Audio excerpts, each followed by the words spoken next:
de esos temas de máxima actualidad en Venezuela, por ejemplo, al inicio de este pequeño bloque de noticias de América Latina y de lo que pudiera significar la implicación del abandono, de la salida de ese país de la Convención Americana de Derechos Humanos. Decíamos al principio que nos acompañan hoy en el plató los compañeros a quienes aprovechamos ya para dar la bienvenida a Yolanda Baccaro, que es la corresponsal del diario El Comercio de Perú, y José Luis Torremocha, de verdad, que nos encanta porque sé que tienen un montón de cosas en estos días. Yolanda está a punto de subirse a un avión para irse a Nueva York. Me decía, un momentito nada más. No quería dejar, muchas gracias Joaquín, no quería faltar a esta cita de inauguración de este programa, que yo creo que va a ser de lo mejor que va a haber para los latinoamericanos en España y para todo el mundo en general, viendo a una persona como tú al frente además, y aquí la compañera también. Así que muchísimas gracias, ¿no? Un honor y un placer estar aquí con ustedes. Estábamos mirando ahí lo que pasa en Venezuela y decía el corresponsal Juan Carlos Colina que por vez número 17 se habla de magnicidio en ese país y todavía se espera el pronunciamiento de la oposición, aunque ya sabemos que en momentos anteriores prácticamente se han referido a lo que pudieran ellos llamar una especie de cortina de humo. En su opinión, ¿qué les parece?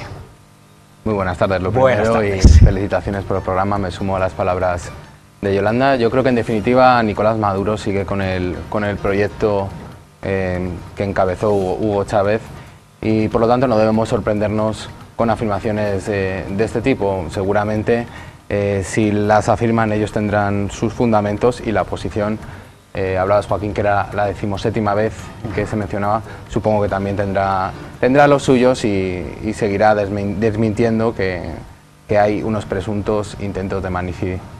Pero recordemos que hace apenas unas semanas las autoridades venezolanas incluso habían puesto sobre la mesa hechos que tienen que ver con la implicación de ciudadanos colombianos, por ejemplo, o generar ese posible conflicto de magnicidio desde tierras colombianas. Lo hacían, digamos, ya no solo a manera de dar titular, sino con información caliente, ¿no? Con información confirmada.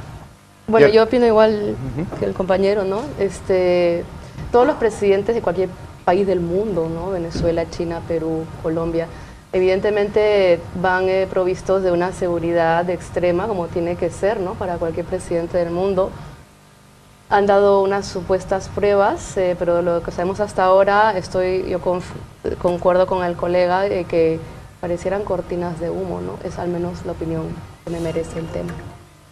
La situación actual en Venezuela, desde el punto de vista de la oposición, llamaría más la atención de otros asuntos que precisamente de ese, ¿no? Claro, por ejemplo, lo que tú comentas, la noticia de hoy, que es la confirmación de la salida de la Corte Interamericana de Derechos Humanos de Venezuela. Esta Corte de la Organización de Estados Americanos, que bueno, tiene sus más y sus menos, verdaderamente la Corte Interamericana de Derechos Humanos es el único, o uno de los pocos, por no decir el único para muchos, como yo, que realmente cumple una función en la región de un cierto control de los exabruptos o excesos de poder de derecha o de izquierda. Aquí no estamos hablando de una ideología política, en la OEA se llama ideologías políticas, pero en este caso sí parece grave, más allá de que el sistema interamericano habría que fortalecerlo completamente. Hay quien dice que la OEA, yo estoy en Washington básicamente a caballo entre ambas ciudades, ¿no? No falta quien dice que la OEA habría que cerrarla porque qué misión cumple, etcétera. Al margen de eso, la Corte, que tiene sede en Costa Rica, en San José, como todos sabemos, sí que cumplía una función. Con Perú, por ejemplo, cumplió una función de contención del régimen de Alberto Fujimori en su momento. Luego, con el tiempo, se ha visto que los fallos de la Corte Interamericana de Derechos Humanos han sido importantes. Hay que decir que no es vinculante solamente en la medida en que el Estado se presta a ello, en la medida en que el Estado accede a ello. Entonces sí es una noticia relevante, al margen de que el sistema interamericano, como decía antes, tendría que fortalecerse en todo sentido, ¿no? Yo quisiera preguntar también una cosa con respecto a esto, Yolanda, Luis, porque ha perdido tanto crédito la organización en sí, que de hecho es por eso que ahora se sale Venezuela, se sale de una parte porque su salida es parcial, no es total, no, ellos se mantienen en la comisión, salen de la Corte, pero se mantienen en la comisión. Pero ha sido tanto el descrédito que ha tenido esta organización, porque de hecho se justifica la actitud de que en este caso Venezuela haya salido, aparte de cuestiones políticas que también hay por ahí. El desprestigio creo que viene más por el lado de la inacción y la poca efectividad que ha tenido la OEA, ¿no? Hasta el momento. Como decía antes, me ratifico lo que comentaba, ¿no? La Corte, precisamente, la Corte de Derechos Humanos, que tiene sede en Costa Rica, sí que tenía una función de contención. pero la OEA, bueno, nos cuesta dinero a todos los que formamos parte del sistema, empezando por Estados Unidos y por todos los demás países americanos. Entonces, ¿hasta qué punto la OEA es un organismo útil? También se habla de la ONU, por cierto, ¿no? Todos los organismos internacionales. Sí, hoy estamos hablando de la utilidad de OEA. De la OEA, pero eso se puede extrapolar, ¿no? Se habla de que no son organismos tampoco democráticos. La ONU tiene 5 países que tienen el derecho de veto, que son los 5 países que ganaron la Segunda Guerra Mundial, en fin. Y la OEA también está en manos de quien está en manos, no vamos a negarlo. O sea, tú puedes decir, Venezuela se salva de la Corte, la OEA al menos sirve como una especie de contención de los regímenes un poquito autoritarios o muy autoritarios, pero también es verdad quién manda en la OEA, ¿no? Es Estados Unidos. Pero concretamente, quisiera que José Luis, escucharte. Se ha hablado mucho del posible efecto dominó, o sea, la noticia, por un lado, es confirmada la salida de esa parte de la Convención de Venezuela, pero lo que pudiera implicar, sabemos que en los últimos años han ido creciendo los organismos regionales, hablábamos de CELAC, de UNASUR, y pudiera extenderse la decisión venezolana a otros organismos regionales, en el sentido de que ahora todo el mundo diga, bueno, pues yo abandono y yo abandono el otro. ¿Qué se espera? Pudiera ser. Yo creo que la OEA es un organismo en decadencia desde hace bastantes años, y la historia de América Latina precisamente es un proceso de construcción, de intento de construcción de bloques, y creo que se sigue en esa dinámica. No sé si se va a generar un efecto dominó, como quien dices. Yo lo situaría más en el contexto de liderazgo regional. Yo creo que Venezuela, Nicolás Maduro quiere sustituir ese papel de liderazgo que tuvo Hugo Chávez en la región. Se lo disputa más o menos con Rafael Correa. Yo creo que van las cosas por ahí. Es como una carta que sacan ahora, pero tampoco creo que genere un efecto dominó. Coincido con Yolanda, con la valoración que ha hecho de la OEA, comparándolo con la ONU. No creo que sea tan importante esa decisión que ha tomado Nicolás Maduro.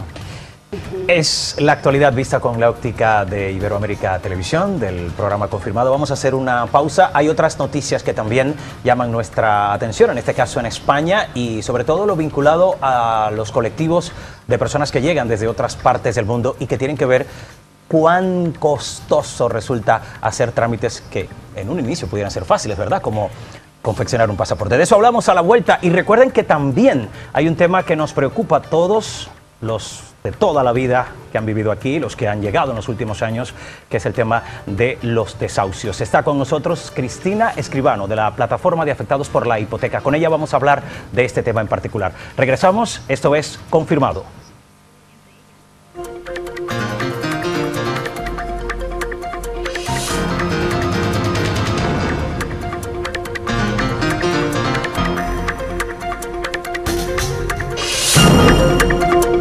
Entonces, la balanza en cuanto a mayor demanda, bajos precios, pues esto no se cumple. La pregunta es, ¿bajo qué parámetros se están manejando las cancillerías para tener este alto costo de los precios del pasaporte? De incongruencia, digamos, ¿no? En los costes. Habrá que seguir investigando. Lo cierto es que parece ser que no solo son los ciudadanos colombianos los que están nada satisfechos con los costes consulares, otros colectivos pudieran verse también afectados, y nos gustaría en ese sentido pulsar la opinión de los telespectadores de Iberoamérica Televisión. A partir de este momento tienen también el correo electrónico confirmado@iberoamericatv.tv para que puedan puedan hacernos llegar también sus reflexiones en este sentido. Y hablamos de reflexiones con nuestros invitados, con Yolanda Vaccaro y con José Luis Torremocha.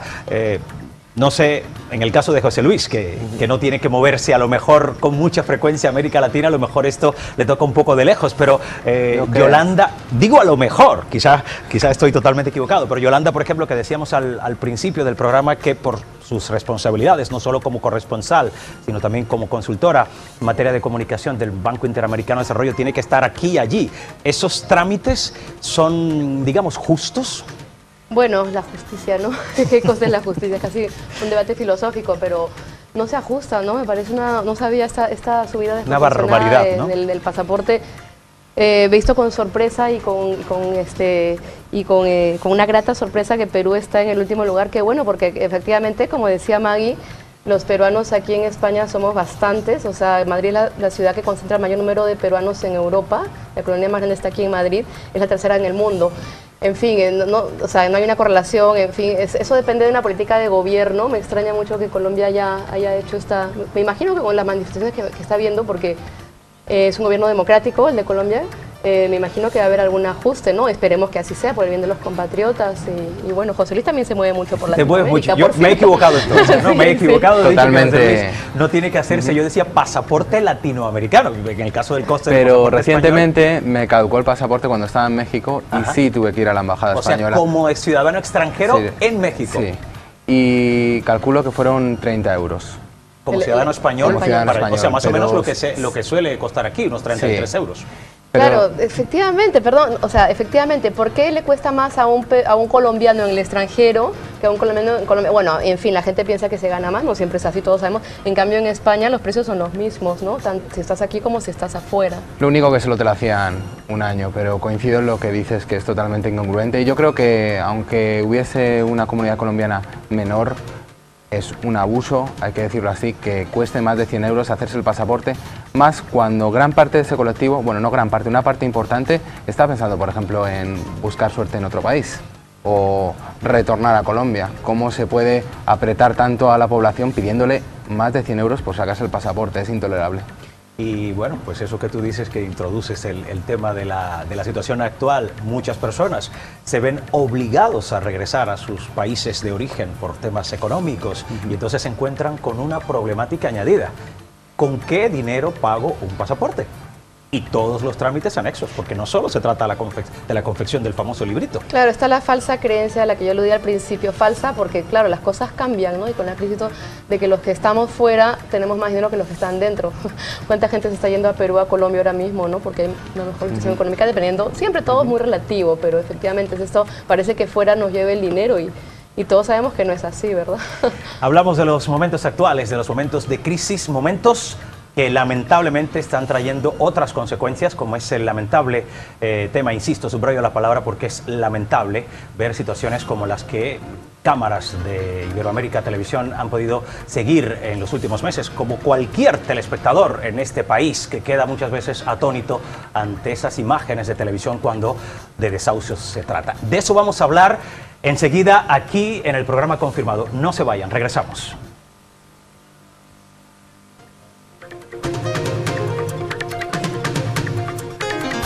Bueno, pues hay un tema que da para muchísimo de qué hablar y en el caso vuestro muchísimo de qué accionar, porque si algo ha caracterizado a la plataforma en estos años es precisamente intentar ser esa mano auxiliadora de la persona afectada. ¿Cómo nos ven desde otros países del mundo? Hablábamos de Europa, del dictamen de Bruselas, pero por ejemplo a ustedes, compañeros, que la realidad latinoamericana quizá le toca un poco más de cerca. ¿Hay puntos en común con una situación como esta en España o es totalmente diferente? Bueno, definitivamente depende todo con qué te compares, ¿no? Hay casos peores y casos mejores. El tema, aquí ha habido suicidios, ¿no? De gente que se ha suicidado, una ex concejala socialista en el País Vasco, etcétera. Le comenté antes a Cristina, ¿no? ¿Qué pasó? La ley, muy interesante lo que ella, ¿no? Lo que la hayan invitado realmente me parece súper oportuno, muy oportuno, porque parece ser que como ahora no hay scratches, ¿no? Que puedes estar en contra o a favor. A mí personalmente me parecía una exageración, pero luego te preguntas, claro, es que llegar a ese extremo del scratch, que a mí, como decía, no me parece lo más adecuado, ni mucho menos, pero para que esté en la noticia, a veces los periodistas tenemos que ponernos la mano en el corazón y decir hasta qué punto yo me sumo a la ola de la moda y pongo esto en el tapete, ¿no? Sobre el tapete. Parece que paró el desahucio y realmente me estaba contando Cristina que no han parado. Respecto a otros países de Europa, aparentemente, por lo que sabemos, estamos un poco peor aquí en España. Respecto de Latinoamérica, naturalmente, bueno, yo puedo hablar de Perú concretamente, es un caso que conozco, la ley es incluso más dura. Entonces, todo depende con qué te compares, ¿no? España es un Estado social de derecho, hemos tenido ayuda de la Unión Europea, etcétera, y realmente en un país como España no te esperas que esté pasando esto con españoles extranjeros, etcétera, ¿no? José Luis.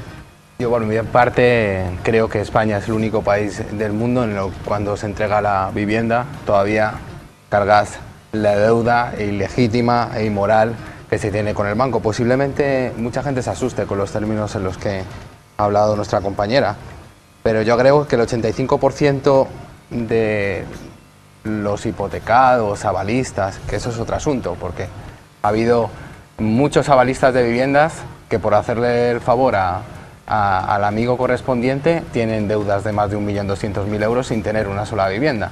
Pero por no meterme mucho en ese asunto, el 85% según el Banco de España de las deudas proceden antes de 2007. Por eso creo que es muy necesario recalcar eso de que nos han engañado y es una estafa. No firmamos lo que queríamos estar firmando. Hay otra figura que es la de el que atiende en el banco, que es un personal de confianza, y una figura en el derecho que es el abuso de confianza. Y en esta historia nos han metido, evidentemente, los bancos. Pero sí tengo que culpar a los políticos, porque precisamente los políticos están endeudados hasta las cejas. Los políticos, quiero referirme a los principales partidos que tienen representación, ¿no?, en el arco parlamentario. Y llevan, Joaquín, 3 años sin presentar las cuentas. 3 años. Entonces, de aquí mi esperanza es que algunos jueces, que ya hay algunos casos, empiecen a ampararse en lo que ha dicho Estrasburgo y tengan la valentía de parar los desahucios. Yo simplemente quisiera añadir algo, un poco como abogado del diablo, ¿no? Yo tuve la ocasión con AESCO precisamente de cubrir una serie de acciones que se hicieron para ayudar a la gente extranjera que ha perdido casas con avales cruzados, etcétera, todas las ingenierías financieras que ya conocemos.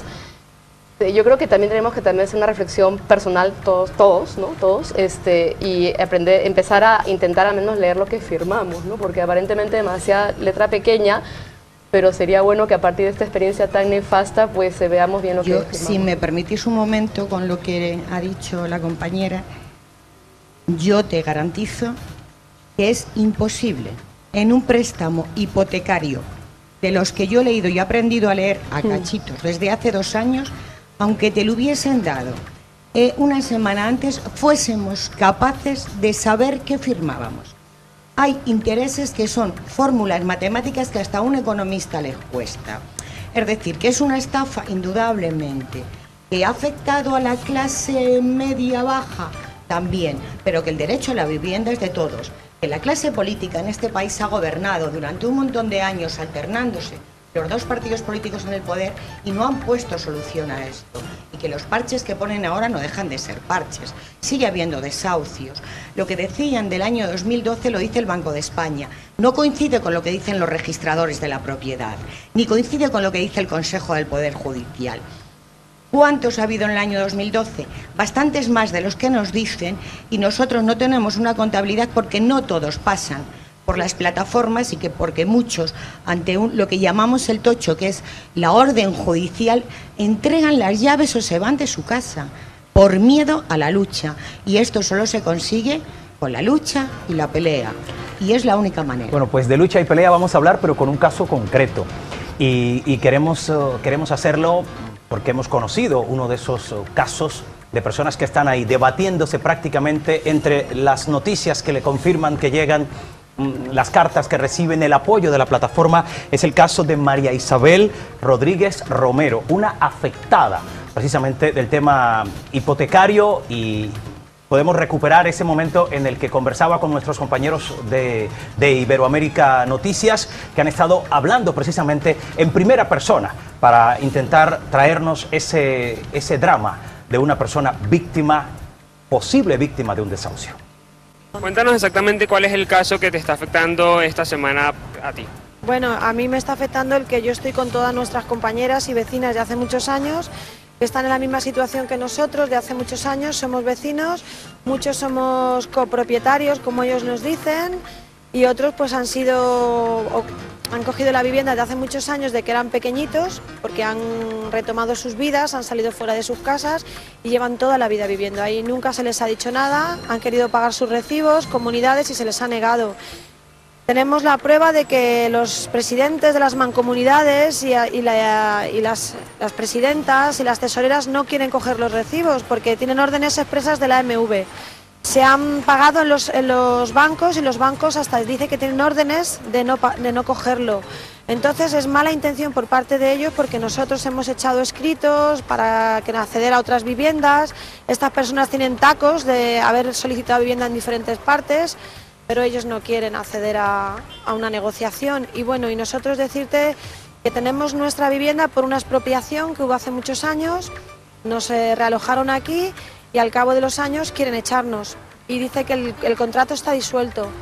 ¿Qué otras acciones tienen pensadas hacer esta semana para evitar estos desalojos? Muchas acciones que vamos a hacer todas las asociaciones de vecinos, como pancartas, vamos a concienciar a todos los vecinos que esto es una realidad, el boca a boca, y vamos a ir repartiendo publicidad por los buzones y vamos a hacer pequeñas manifestaciones, y yo en particular pues me pongo ya en huelga de hambre con mi médico de cabecera, que lo hemos hablado, lo vamos a hacer todo bien y así lo haremos, para que de alguna forma, no solo a mi familia, que es una situación especial, muy deteriorada ya, llevamos un año con este sufrimiento, pero que familias se están hundiendo y hay gente que desalojan antes de tiempo, se marchan por el horror. ¿Dónde vas a cumplir esta huelga de hambre que vas a comenzar el día de hoy? Yo la voy a hacer en mi casa porque yo tengo mucha familia que tengo que atender y que tengo que cuidar, y que yo soy un apoyo para ellos muy grande, psicológico. Entonces ellos quieren verme siempre en casa y necesitan mi ayuda, porque yo tengo padres mayores, enfermos, con enfermedades mentales, muy bien controladas porque tienen toda su medicación. Tengo a mi marido también con 60 años diabético, con una enfermedad de nervios también, y mi niña de 8 años. Entonces yo no puedo abandonar mi hogar. En ningún momento voy a abandonar mi hogar. Eso que lo tengan claro. Todo se va a efectuar en mi casa. Pueden venir los medios de comunicación, los médicos, todo. Si tengo que salir al médico a visitarlo, lo visitaré. Pero voy a estar en continuo contacto con los médicos, porque yo no soy suicida. Ellos sí quieren provocar suicidios, de personas que estamos haciendo las cosas legalmente, y ellos hacen todo al borde de la ley. O quizás me apuras yo diciendo haciendo ilegalidades. Y esto hay que denunciarlo por parte de todos los estatutos que se pueda. Pues aquí estamos, intentando acercarnos a esa realidad. Y quiero decir algo, que hemos llamado a María Isabel hace apenas unos minutos, me decía, hoy no es mi mejor día. Parece ser que está somatizando, como dirían los médicos, todo el tema, todo el drama que está viviendo, y se siente bastante mal hoy, pero sí habíamos querido poner en pantalla ese testimonio que da cuenta de la situación por la que está pasando ella. Y hablamos de ella, pero es de toda su familia. Y una cosa muy particular que se ha hablado hace unos minutos aquí, que tiene que ver con las acciones ciudadanas. Muchas veces existe la percepción de que se organizan desahucios el mismo día y a la misma hora. Y entonces yo me pregunto, ¿será casual o es quizá intentando diezmar a la tropa? Bueno, yo a veces pienso que es intentando diezmar a la tropa. Es decir, antes había durante toda la semana. También es cierto que en agosto no hay. Entonces en septiembre, porque los juzgados no están hábiles, en agosto sus señorías se toman vacaciones y entonces no hay nada. En agosto no hay desahucios. No, y entonces todo viene en septiembre. Entonces, claro, todo lo que viene de julio va todo en septiembre acumulado. Pero, por ejemplo, el día 11 teníamos 3 y el día 13 teníamos 5. Luego hay unos 3 o 4 días de descanso, y el 24 ya tenemos previstos 6 o 7. Y son en diferentes puntos de Madrid. Bueno, casualidad. Yo pienso que a veces no lo es. Yo no quiero ser mala, pero pienso que a veces no lo es. Es decir, se han parado muchos. Hay mucho movimiento social, la gente está muy sensibilizada con el tema. Y entonces, pues bueno, si tú pones 4 el mismo día, con 1 hora de diferencia y en 4 puntos diferentes de Madrid, pues indudablemente se diezma. Lo que pasa que lo que no saben es que los movimientos sociales son muy fuertes, y son muy fuertes en los barrios. Y que la plataforma, ¿no?, somos ni el 1% de la gente que se moviliza para parar los desahucios. Veía a José Luis ahí deseoso de hablar, ¿no? Yo no creo que lo hagan a propósito. Es que sencillamente, según el Consejo General del Poder Judicial, en el primer trimestre de 2012 había planificados 46.600 desahucios, más de 500 diarios. Entonces es una situación que sobrepasa. No creo que lo tengan organizado, porque se puede decir que se están 500 atrasando, ¿no? diarios, sí. Madre mía, que están atrasando. De moratoria no se habla, de momento. No. Te dan la moratoria solamente en las condiciones de la ley que te he dicho antes, la ley Frankenstein. Y que todo el mundo habla de moratoria de 2 años. No son 2 años. Son 2 años desde la publicación en el Boletín Oficial del Estado. Es decir, se publica el 14 de mayo del 2013, cumple el 14 de mayo del 2015. Es Es decir, no es que tú lo presentes ahora y tengas 2 años a partir de hoy, no. Son 2 años desde que se publicó, con lo cual es otra falacia, porque te dicen moratoria de 2 años, mentira. Y cuando pasen esos 2 años, terminaría. Pues tienes una orden de lanzamiento y te vas a la calle. Yo sí quisiera una pregunta para todos los televidentes que nos están viendo justamente ahora, que se encuentran o que se podrían encontrar de alguna forma en esta situación, en esta dramática situación. ¿Cómo podrían acceder a tener información sobre la plataforma? ¿Cómo podrían ser parte ellos también de su apoyo? ¿O cómo podrían informarse al menos para saber que ustedes están ahí para ayudarles? Mira, la plataforma la forman los afectados. Se llama Plataforma de Afectados por la Hipoteca. El resto somos voluntarios que trabajamos gratuitamente, que ni abogados ni nadie cobra nada. Estamos ahí para ayudar a que ellos se empoderen, cojan fuerza, se conozcan, se comprendan, se ayuden y tiren para adelante. Es muy fácil, todo el mundo miramos en internet, aunque sea en un locutorio, y tú pones en Google PAH y te sale la página general de la plataforma. Pero el acceso a ustedes es así de rápido. Sí, claro, tú pones PAH, te sale, no buscas. No necesitas presentar ninguna documentación. Absolutamente ninguno. Tú llegas allí, buscas tu plataforma más cercana, que está por comunidades autónomas, dentro de comunidades por provincias, dentro de provincias por ciudades, y tú llegas allí los días que te pone y dices, hola, me llamo fulanito, quiero enterarme qué pasa, soy afectado por la hipoteca. Pues ya está, pasas, se te atiende, se te ayuda, se te enseña, se te asesora, se te da ayuda psicológica si necesitas, porque colaboran con nosotros Psicólogos Sin Fronteras, y te ayudamos a que empieces a luchar por tu vivienda junto con los movimientos vecinales y junto con el movimiento 15M, que tiene una fuerza en los barrios y tiene sus comisiones de vivienda. Bueno, pues hemos dado, o por lo menos hemos intentado dar algunas claves en la idea de ayudar a las personas que más lo están necesitando en este momento, que están afectados por una hipoteca o que ven que su caso está ahí camino del desahucio.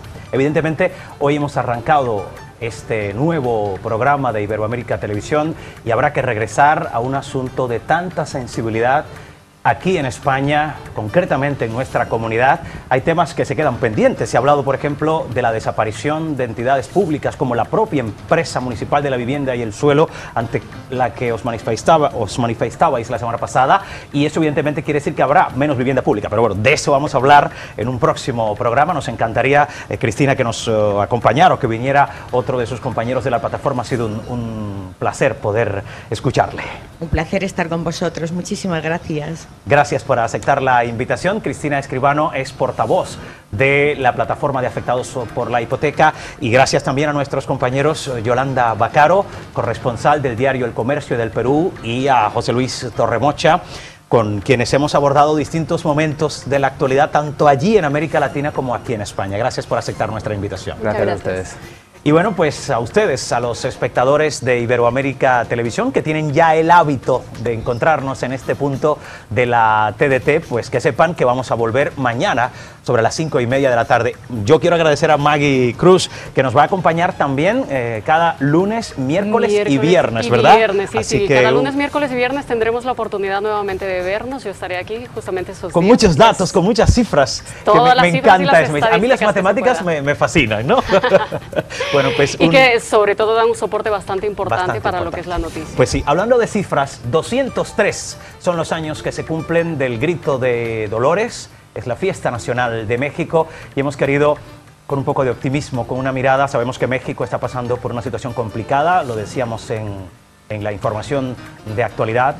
21 personas han perdido la vida como consecuencia de Ingrid, del paso de Ingrid y de Manuel. Sabemos que complicada está la situación en las calles con esa protesta por la política energética del gobierno, pero también sabemos que los mexicanos son personas muy dadas a recordar sus fechas importantes, y evidentemente la del Grito de México es la más significativa del año. Con esta mirada a uno de los iconos de la música de México vamos a terminar.